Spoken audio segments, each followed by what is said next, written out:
Pernah nggak sih Anda mau mengkritik sebuah ide tapi takutnya malah dianggap nyerang orangnya? Atau mungkin sebaliknya, Anda yang dikritik, kok rasanya personal banget?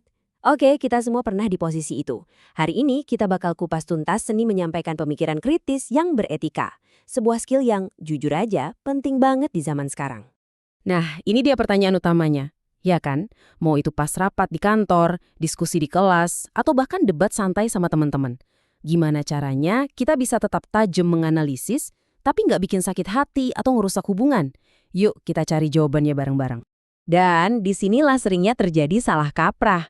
Dengar kata kritis, yang kebayang tuh langsung orang yang nyinyir, sinis, pokoknya selalu siap sedia nyari kesalahan orang lain. Padahal esensi dari berpikir kritis itu jauh lebih dalam dan jauh lebih membangun dari itu loh. Oke, kalau gitu ayo kita definisikan ulang. Berpikir kritis itu bukan soal nyari-nyari kesalahan, tapi soal mencari kebenaran dengan cara yang terstruktur. Ini tuh sebuah proses, bukan sekedar sikap nyebelin. Coba deh perhatiin dua kata kunci di sini. Aktif dan sistematis. Aktif itu artinya kita nggak cuma nerima informasi mentah-mentah. Kita bertanya, kita gali, kita analisis. Dan sistematis artinya ada langkah-langkahnya, nggak asal ngomong atau bereaksi aja. Tujuannya jelas buat ngebentuk sebuah keyakinan yang kuat yang dasarnya pemahaman mendalam. Definisi yang ini nambahin satu lapisan lagi yang penting banget.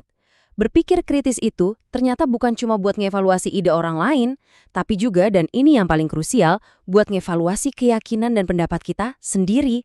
Ini kayak kita ngaca secara intelektual. Pendapat gue ini bener nggak ya dasarnya? Keyakinan gue udah pas belum ya? Gitu. Kutipan dari Robert Ennis ini, wah, ngerangkum semuanya dengan pas banget. Berpikir kritis itu harus reasonable alias masuk akal dan reflektif alias direnungkan baik-baik. Jadi ini bukan sekedar adu bacot ya, tapi sebuah proses perenungan yang tujuannya buat ngambil keputusan yang lebih baik. Entah itu soal apa yang harus kita percaya atau apa yang harus kita lakukan. Dan yang menarik, ide untuk berpikir secara mendalam dan reflektif ini tuh bukan konsep baru loh.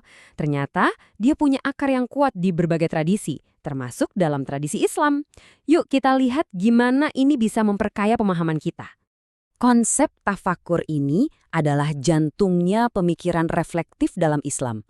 Ini bukan sekedar melamun ya, tapi sebuah kontemplasi yang aktif dan mendalam terhadap alam semesta, terhadap fenomena di sekitar kita. Buat apa?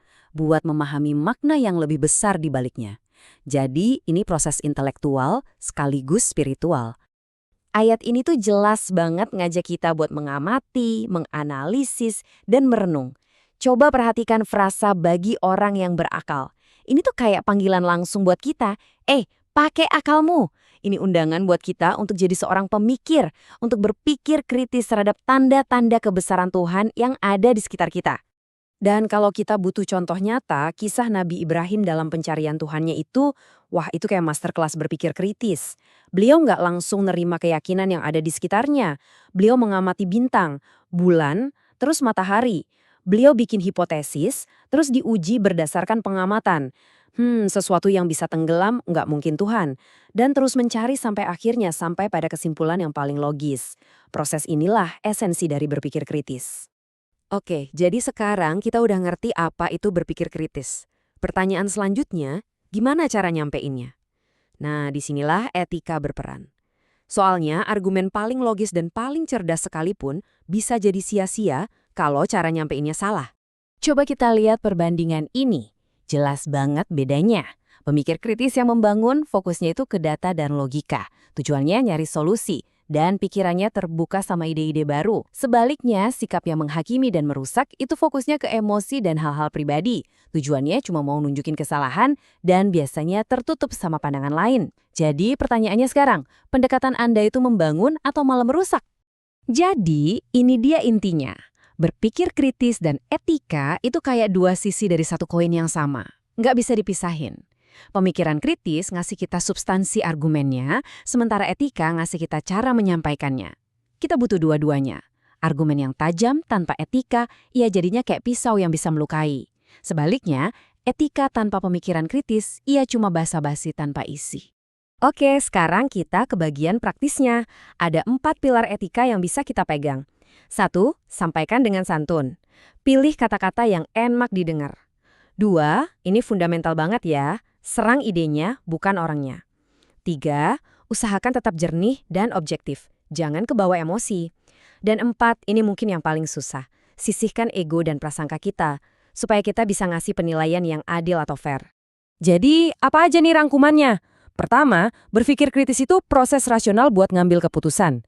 Kedua, konsep ini tuh universal, bahkan punya akar kuat di tradisi Islam lewat tafakur. Ketiga, dan ini yang paling penting, etika itu kuncinya supaya kritik kita bisa membangun bukan malah menghancurkan. Caranya, fokus ke argumen, sampaikan dengan santun, dan kelola emosi. Simpel kan? Nah, sebagai penutup, saya mau ninggalin satu pertanyaan, ini buat kita renungkan sama-sama. Setiap kali kita mau ngasih kritik atau analisis, coba deh kita berhenti sejenak dan tanya ke diri sendiri. Niat saya ini buat ngebangun pemahaman bersama, atau cuma buat nunjukin kalau saya yang paling benar? Jawabannya ada di tangan kita, dan itu akan menentukan segalanya.